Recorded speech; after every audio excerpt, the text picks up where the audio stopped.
Right, so at the moment we're above the Richat structure, which, as I said, is in Mauritania in the northwest of Africa. It's an eroded geological dome, 40 kilometres in diameter, which is about 25 miles. It's exposing sedimentary rock in layers which appear to be concentric circles. Is that any better?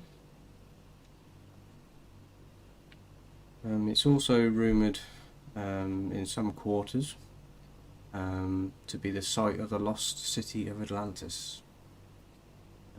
If you look at the description from Plato of Atlantis being a large city, ringed city with 3 concentric rings with water surrounding it, so it's not necessarily an island in the middle of the ocean. It could be a landlocked island. There are evidence in the maps of salt deposits in numerous locations around the outside and inside, and so there is evidence to say there could be, or could have been, a lot more water there than there is at the moment.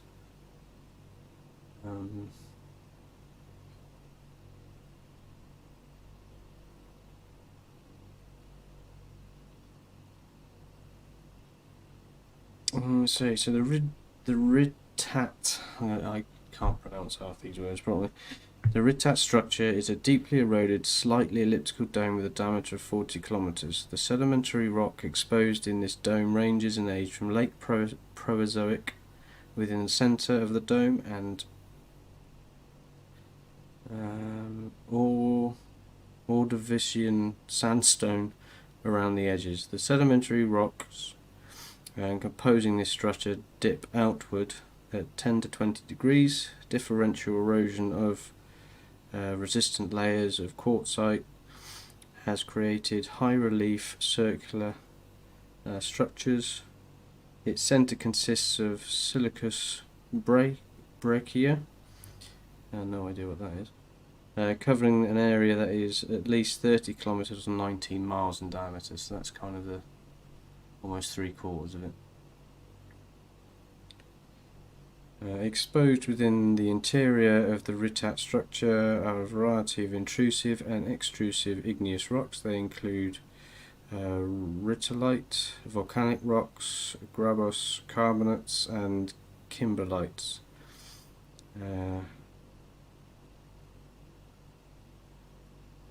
It consists of mostly rocks from lava flows and hydrothermally altered rocks. That's why they think geologically it's more likely to be a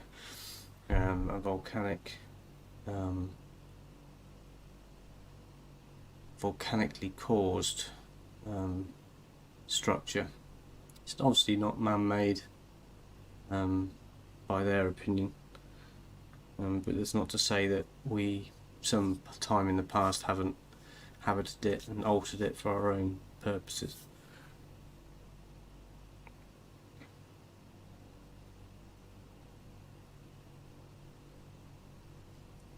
It has spectacular hydrothermal features.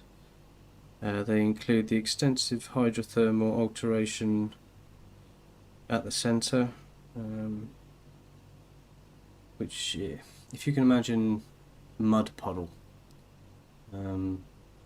if you blow air up from the bottom of a mud puddle, it kind of bubbles and it gives you those little rings going outwards from the centre, and they think that's what happened here with a massive volcano or lava underneath.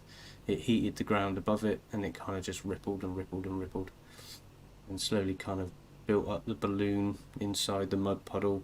The muddle popped, and then it kind of went down. But this is going over millions of years, so it's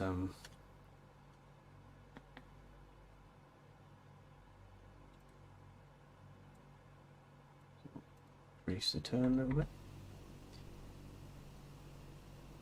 But I'm kind of using this area at the moment as a bit of a testing ground because there's not a lot to crash into. and it's quite beautiful. Sunrise and sunset, so I'll just kind of play God a little bit now and show you. You have to excuse my voice, I've been absolutely sick as a dog this week. But I'm feeling a lot better now. If you can get there, if I can get the time just right, you can see the kind of way the sun hits the 3 concentric rings. If I just bring up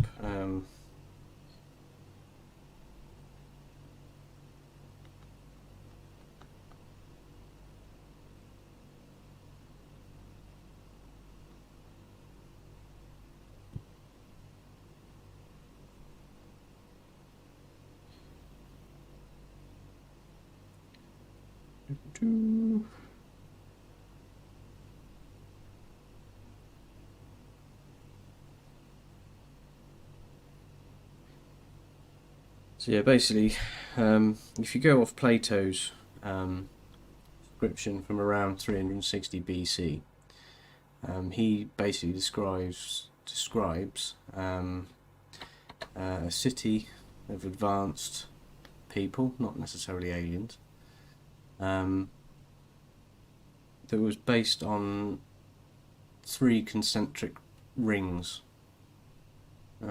with water in between the 2, which when the water level was about 12,000 years ago, you could imagine that there might have been a lot more water. You can see the salt deposits here, which are left. You can imagine there'd be a lot more back in 360 BC.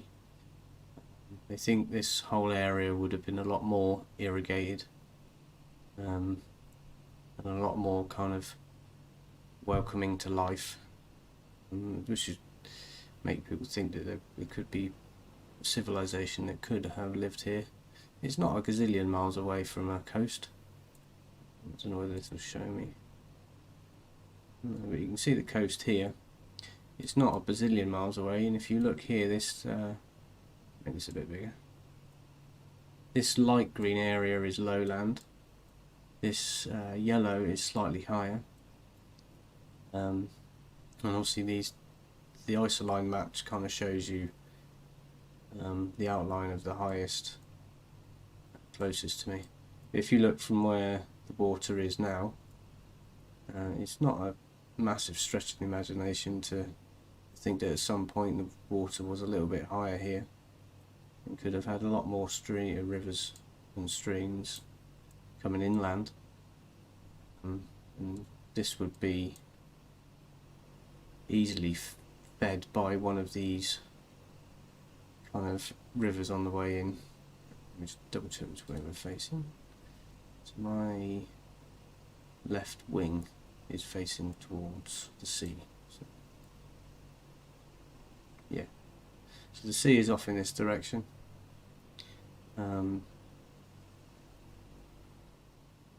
So you could see easily that rivers would easily bring water into here or be channeled in, although evidence for the channeling isn't evident man-made wise. There are structures dotted around, or ruins of structures.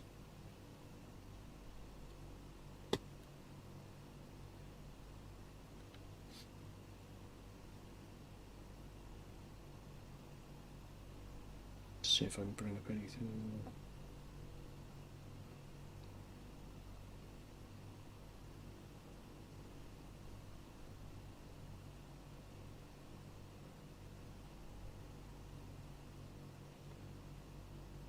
A bigger map. Let me just bring it up.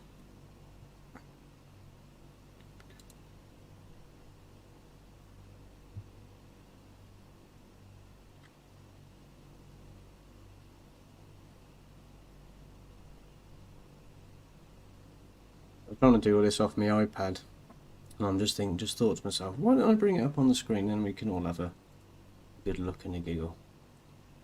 Right, so if I just make that a little bit smaller.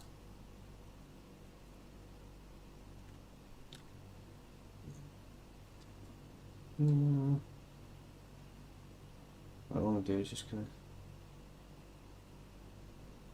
Okay, so come here. Right, basically, this is what Plato described Atlantis would look like. A city built within rings. I go to all.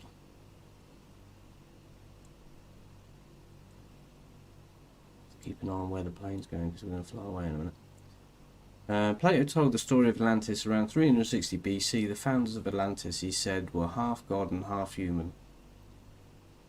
Be what, mate. They created the utopian civilization and became a great naval power, which would tell you that they'd need to be pretty close to the sea, but not on it. Their home was made up of concentric islands separated by wide moats and linked by a canal that penetrated to its centre.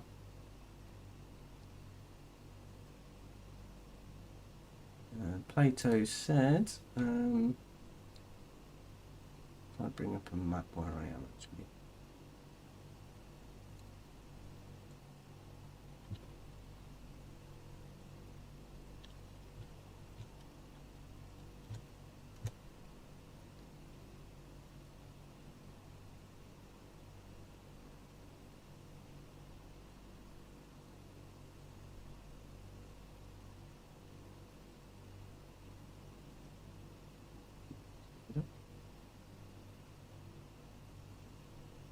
So yeah.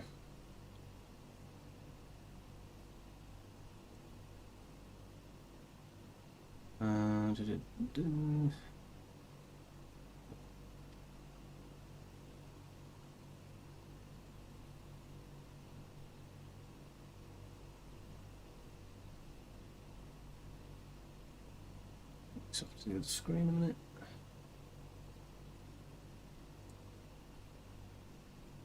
I need to do a bit of a UE.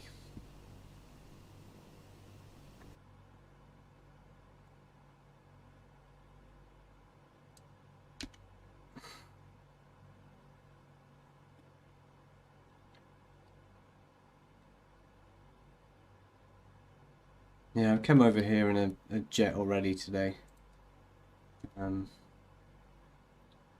Just having a mooch about. But it does pay to go a little bit lower and slower. So you can kind of appreciate.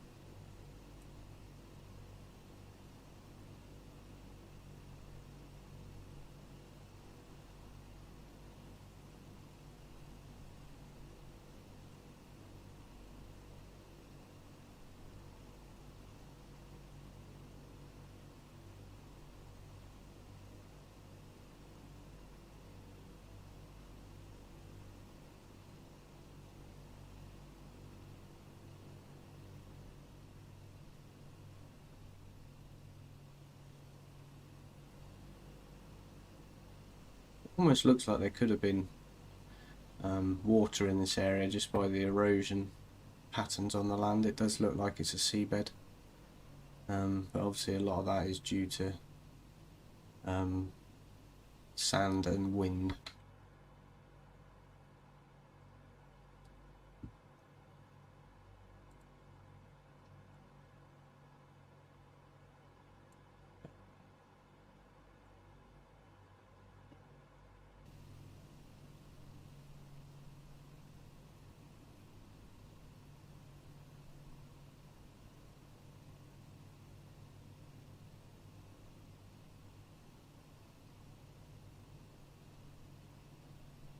Yeah, some people thought it could have been a meteorite impact when it was kind of first photographed from space.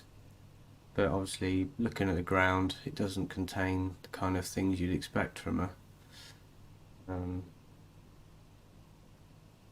a meteorite impact, like a lot of hot glass and stuff. But it does contain a lot of volcanic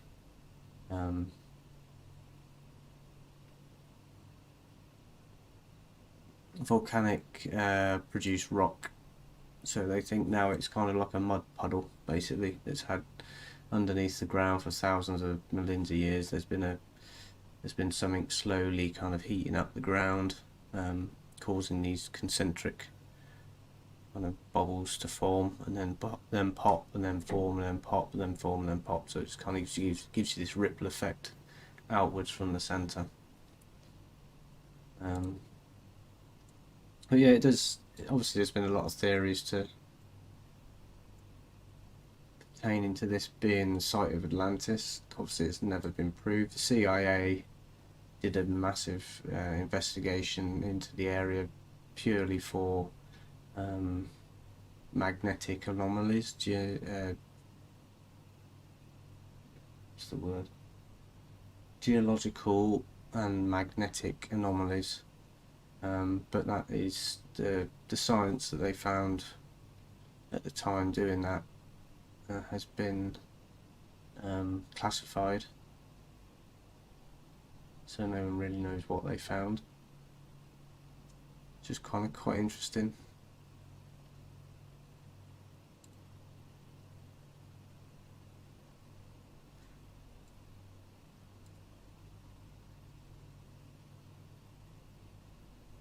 Yeah, I mean, it's not a million miles away from the sea. I mean, you could see how this area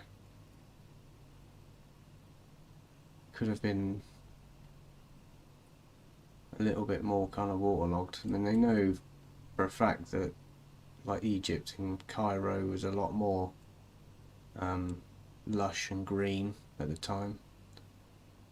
So it's not a million miles to think that this whole band of Africa could have been a bit more green and lush.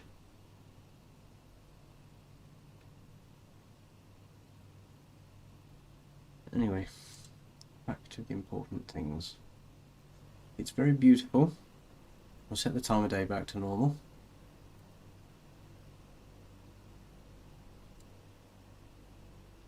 Weather's live, time's live, there we go. But I'm trying to just find different places around the world that would be good for kind of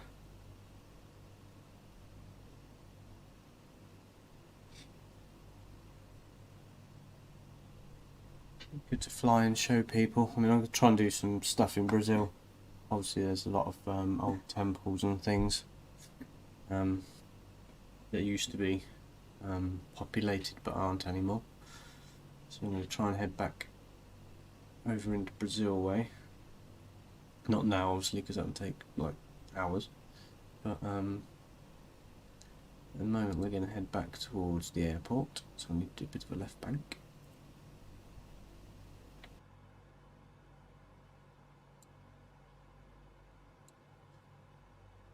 Yeah, I've been toying with the idea of doing videos that are pre-recorded and then uploaded, obviously because I can prepare material before and get the kind of commentary levels sorted, so I'm not kind of trying to do it on the fly, trying to balance everything out. I've got all sorts of stuff going on at the minute. Got two screens running. Multitasking, never good.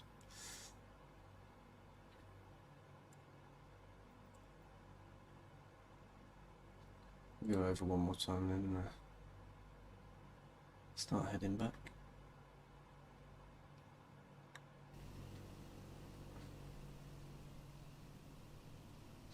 I just like the colours around this area. It's a lot of oh, another thing as well, Plato described that the buildings that they built here were all of red, black and white coloured bricks, and the people that live in this area today, they build their houses from the same coloured bricks. So that's another little thing that lends a little bit more credence to Plato's description of it.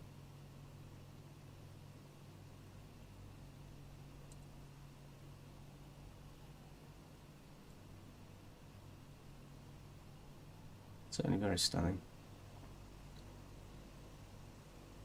We're going to be heading off back down this way now, eventually.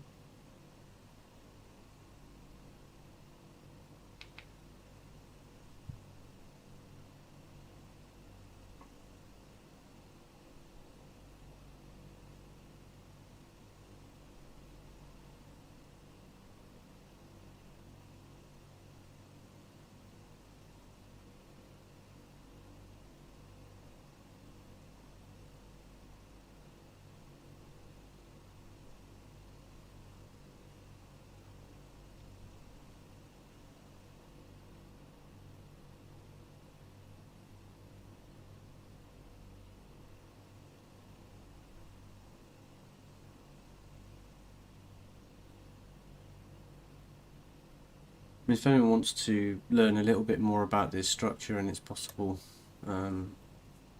history and what they found, there's a fantastic guy called I think it's Randall Carlson. If you Google that on YouTube, you'll find his channel and a few other bits and pieces. Him and Graham Hancock do a lot of kind of investigations and writings about different bits and pieces, but one of them is this, and what he says about it is a damn sight more literate than what I could. I would play on here, but obviously I'll get absolutely hammered by copyright. But anything to do with Randall Carlson and Graham Hancock is well worth a watch. Not just on this topic, but a lot of other topics.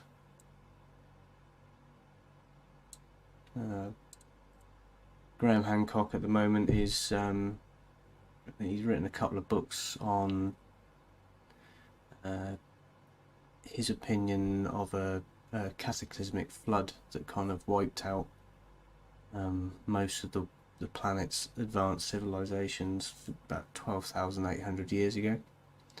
In history, a lot of things seem to have happened around that 12,800 kind of time from here back, sort of thing. And it just fit. There's a lot of places that fit. Like they recently found a buried ruin in Göbekli Tepe,